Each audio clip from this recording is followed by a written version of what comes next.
नमस्कार दोस्तों, आज हम एक्सेस में स्टार्ट करेंगे मैनी टू मैनी रिलेशनशिप। इसके पहले के लेक्चर में हमने वन टू वन रिलेशनशिप और वन टू मैनी रिलेशनशिप देख चुके हैं, जो हमने पहले क्रिएट करी थी, जिसमें हमने 2 टेबल्स बनाई थी और फिर उनमें रिलेशनशिप हमने क्रिएट करी थी। जब हमने वन टू वन और वन टू मैनी रिलेशनशिप देखी थी, तब आपको ये मैंने क्लियर करा था कि कभी भी किसी भी टेबल में अगर आप रिलेशनशिप क्रिएट करना चाहते हैं तो दोनों टेबल्स में कोई भी एक फील्ड कॉमन होना ज़रूरी है, जिसके थ्रू हम रिलेशनशिप क्रिएट कर सकें। सेम फंडा हम मैनी टू मैनी रिलेशनशिप में भी यूज़ करेंगे, क्योंकि विदाउट सेम कॉलम हम उसमें रिलेशनशिप क्रिएट नहीं कर सकते। जैसा कि आपको स्क्रीन पर दिख रहा है, 2 टेबल्स है इसमें, कस्टमर्स और ऑर्डर्स। दोनों टेबल में हमने एक कॉमन कॉलम ले रखा है कस्टमर आईडी, जिसके थ्रू हमने रिलेशनशिप क्रिएट करी है। तो अब हम स्टार्ट करते हैं मैनी टू मैनी रिलेशनशिप। उसके लिए सबसे पहले हम क्रिएट करेंगे टेबल्स। क्रिएट पर जाएंगे। टेबल्स हम कई बार क्रिएट कर चुके हैं हमारे लेक्चर में। टेबल, राइट क्लिक करेंगे, डिज़ाइन व्यू। अभी हम जो टेबल क्रिएट कर रहे हैं, पहली टेबल हमारी इसमें रहेगी एम्प्लॉय नाम से, जिसे मैं शॉर्ट में दे रही हूँ EMP। ओके करा। The name you entered already exist, तो हम इसका नाम चेंज कर देते हैं। मैं इस टेबल का नाम यहाँ पर कर देती हूँ एम्प्लॉय।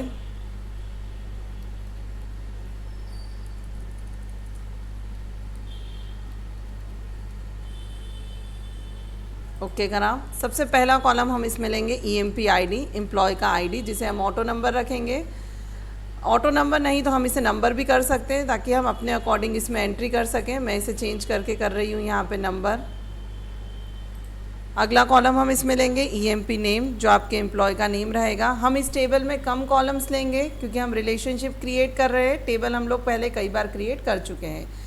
टेबल पे एंट्री करने के लिए राइट क्लिक करके आप डेटा शीट व्यू में जाएंगे, यस करेंगे। ये आपकी टेबल क्रिएट हो चुकी है। एम्प्लॉय ID को हमने यहाँ नंबर लिया था, तो हम इसमें एंट्री करना स्टार्ट करते हैं। पहला एम्प्लॉय है मेरा, जिसका ID है 101। एम्प्लॉय का नाम यहाँ दिया आपने नेहा। दूसरा एम्प्लॉय लिया हमने, जिसका ID दिया हमने 102। इसका नाम हमने दिया यहाँ पे अर्पिता।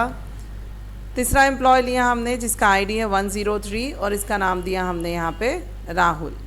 आप एक और एम्प्लॉय की एंट्री करते हैं। 104 एम्प्लॉय लिया हमने, और इसको नाम दिया हमने यहाँ पे मनोज। 4 एम्प्लॉय है, चारों के ID हम इसमें असाइन कर चुके हैं। अब हम एक और टेबल क्रिएट करेंगे। फिर से हम टेबल सेक्शन में जाते हैं। टेबल क्रिएट करने के लिए वापस से आप टेबल पे राइट क्लिक करके डिज़ाइन व्यू में जाएंगे। इस टेबल का नाम हम यहाँ पे देंगे प्रोजेक्ट। ओके करेंगे हम इसमें। पहला कॉलम इसमें हम लेंगे प्रोजेक्ट का ID। हर टेबल का पहला कॉलम उसके ID से रिलेटेड रहेगा, हम इसको भी रहेंगे नंबर। अगला कॉलम हम इसमें लेंगे प्रोजेक्ट नेम। शॉर्ट टेक्स्ट रखा है प्रोजेक्ट नेम को मैंने। प्रोजेक्ट टेबल पे राइट क्लिक करके एंट्री करने के लिए हम जाएंगे डेटा शीट व्यू में, यस। प्रोजेक्ट ID हमने यहाँ पे लिया है 1001। पहला प्रोजेक्ट हम इसमें दे देते हैं डेटा नाम से। दूसरा प्रोजेक्ट ID है हमारा 1002, इसको हम दे देते हैं साइंस। तीसरा प्रोजेक्ट है हमारा 1003, जिसे हम यहाँ नाम दे देते हैं HTML। 3 प्रोजेक्ट है आपके पास, और यहाँ पर आपके पास कितने एम्प्लॉयज़ है? 4 एम्प्लॉय है। अभी इन दोनों टेबल में कोई कॉमन फील्ड नहीं है जिनके थ्रू आप रिलेशनशिप क्रिएट कर सको। ये आपकी प्रोजेक्ट टेबल है और ये आपकी एम्प्लॉय टेबल है, जिनमें कोई कॉमन फील्ड आपके पास अभी नहीं है। Many to many relationship create करने के लिए आपको एक मीडिएटर टेबल बनानी पड़ती है, जिसे हम बोलते हैं जंक्शन टेबल। क्रिएट पे जाएंगे, हम एक और टेबल इसमें क्रिएट करेंगे। Right click, design view. हम इस टेबल का नाम देंगे जंक्शन टेबल। जंक्शन टेबल आपकी दोनों टेबल्स को जोड़ने का काम करेगी, जिसके थ्रू इनके बीच में रिलेशनशिप क्रिएट होगी। पहला कॉलम हम इसमें ID रहने देते हैं। अगर आप नाम चेंज करना चाहे तो कर सकते हैं, अदरवाइज़ यही रहने दीजिए। इसे मैं ऑटो नंबर ही रहने दे रही हूँ। अगला कॉलम रहेगा जो आपकी एम्प्लॉय वाली टेबल है, उसका ID, एम्प्लॉय ID। नंबर, क्योंकि रिलेशनशिप अगर आप क्रिएट कर रहे हैं तो एम्प्लॉय में नंबर रखा है, ऑटो नंबर रखा है, तो नंबर ही आपको इसमें असाइन करना पड़ेगा। एम्प्लॉय ID के बाद दूसरा हम लेंगे इसमें प्रोजेक्ट ID को भी हम इसमें रखेंगे नंबर। तो ये टेबल हमने क्रिएट कर ली, जंक्शन टेबल, जिसमें दोनों टेबल की जो कॉमन फील्ड थी हमने इधर ले लिए, एम्प्लॉय ID और प्रोजेक्ट ID। अब हम इसमें एंट्री करना स्टार्ट करते हैं। Data sheet view, yes. पहला एम्प्लॉय था हमारा 101, जिसे हमने प्रोजेक्ट असाइन करा 1001। इनको एक और 01 को एक और प्रोजेक्ट असाइन हुआ है 1002। फर्स्ट एम्प्लॉय को एक और प्रोजेक्ट असाइन हुआ है 1003। दूसरा एम्प्लॉय है वो भी प्रोजेक्ट 2 पर काम कर रहा है 1002 पर। दूसरा वाला एम्प्लॉय जो है वो एक और प्रोजेक्ट पे काम कर रहा है 1003। तीसरा एम्प्लॉय जो है वो आपका एक ही प्रोजेक्ट पे काम कर रहा है 1003। तो ये आप एंट्रीज देख सकते हैं। इसमें पहला एम्प्लॉय आपका तीनों प्रोजेक्ट पे काम कर रहा है, दूसरा एम्प्लॉय 2 प्रोजेक्ट पे काम कर रहा है और तीसरे एम्प्लॉय को हमने एक ही प्रोजेक्ट असाइन करा है। हमारे पास 4 एम्प्लॉयज़ थे, उनमें से हमने एक एम्प्लॉय को कोई भी प्रोजेक्ट अभी असाइन नहीं कर रखा है। तो अभी हमारी क्रिएट हो चुकी है टेबल। अब हम इसमें रिलेशनशिप क्रिएट करेंगे। हम पहले इन टेबल को क्लोज कर देते हैं। वापस हम जाएंगे डेटाबेस टूल्स में। यहाँ आपको मिलेगा रिलेशनशिप। ये जो हमने पहले रिलेशनशिप क्रिएट कर रखे हैं हम इन्हें थोड़ा सा साइड कर देते हैं। वापस टेबल्स ओपन करने के लिए आप इस पर राइट क्लिक करेंगे, शो टेबल। जो भी टेबल्स आपने ले रखी वो आपको यहाँ पर शो होगी। इसमें से जो अभी हमने टेबल क्रिएट करी वो है हमारी एम्प्लॉय टेबल, हम इसे ऐड करेंगे।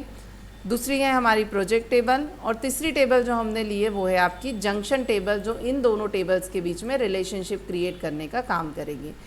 एम्प्लॉय टेबल आपकी, फिर आप रखेंगे आपकी प्रोजेक्ट टेबल और जो दोनों टेबल्स में रिलेशनशिप क्रिएट करेगी वो है आपकी जंक्शन टेबल। अभी हमने ये टेबल लगा ली है हमारे सेक्शन में। अब हम इनमें रिलेशनशिप क्रिएट करना स्टार्ट करेंगे। पहली टेबल एम्प्लॉय टेबल का एम्प्लॉय आईडी का रिलेशनशिप क्रिएट होगा ईएमपी आईडी से, जो आपकी जंक्शन टेबल में है। 1 to many, enforce referential integrity, cascade, update और डिलीट हम पहले वाले लेक्चर में बहुत अच्छे से समझ चुके हैं। हम क्रिएट पे क्लिक करेंगे। इस प्रोजेक्ट आईडी का रिलेशनशिप क्रिएट होगा जंक्शन टेबल के प्रोजेक्ट आईडी से। फिर से हम इन तीनों पे चेक मार्क करेंगे और क्रिएट पे क्लिक करेंगे। तो दोस्तों आप यहाँ अब अच्छे से समझ सकते हैं ये रिलेशनशिप आपका क्रिएट हुआ है 1 to many और 1 to many रिलेशनशिप मिक्स करके हमने यहाँ क्रिएट करा है many to many रिलेशनशिप। अब रिलेशनशिप क्रिएट होने के बाद आपकी टेबल में क्या चेंजेस हुए हैं वो हम देखेंगे।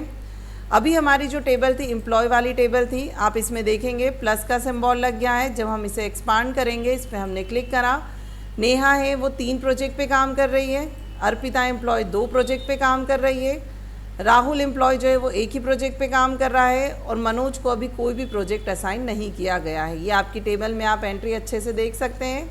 इसी के करस्पॉन्डिंग जो हमारी एक और टेबल थी प्रोजेक्ट टेबल, इसमें भी रिलेशनशिप क्रिएट होने के बाद प्लस का सिंबल बना है। डेटा जो आपका प्रोजेक्ट था उस पर 1 एम्प्लॉय काम कर रहा है। साइंस वाले प्रोजेक्ट पे आपके 2 एम्प्लॉय काम कर रहे हैं 101 एंड 102 और HTML वाले प्रोजेक्ट पे आपके 3 एम्प्लॉय काम कर रहे हैं 101, 102 एंड 103। तो दोस्तों मैनी टू मैनी रिलेशनशिप अगर आप क्रिएट करना चाहते हैं तो आप देख चुके हैं कि उसके लिए आपको 3 टेबल्स क्रिएट करना पड़ेगी। 2 टेबल इंडिविजुअल टेबल रहेगी और तीसरी इनको मर्ज रहेगी, वो इनको मर्ज करने के लिए बनाई जाएगी, जिसे हम बोलते हैं जंक्शन टेबल। अगले लेक्चर में हम फिर से नया कुछ लेकर आएंगे। Thank you.